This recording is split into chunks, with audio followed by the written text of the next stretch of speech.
কালকে 4টার দিকে মানে খেলার মাঠে প্রচুর ফুলাপান ছিল। আবুরা লইয়া সেটা ছাগলটা যখন লইয়া যায় তখনও কিন্তু আমি রাস্তা গেটে দাঁড়াই রয়েছি। তখন গিয়ে সেটা দেখলাম যে চিল্লা চিল্লি হইতাছে। আর তাইনে আমি যখন বাড়ি ঢুকি তাইনে মানে শরীরের মধ্যে রক্ত আছে, তাইনে দৌড়াইয়া একটা লুঙ্গি ফিরা বাড়িতে গিয়ে দৌড়াইয়া ঢুকছে।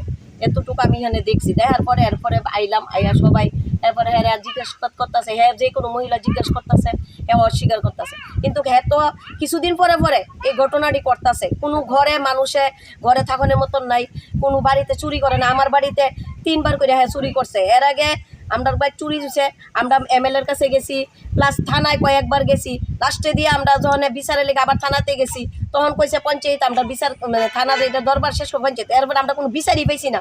আবার হ্যাঁ কয়েকদিন পরে পরে এই ঘটনা করতেছে। তাহলে আমরা কি করে এই পাড়াতে থাকুক? এখন আমরা কি চান? আমরা এটার বিচার চাই।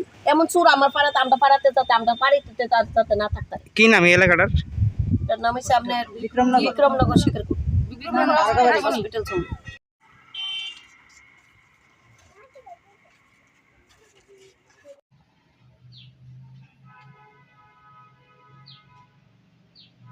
দেখছে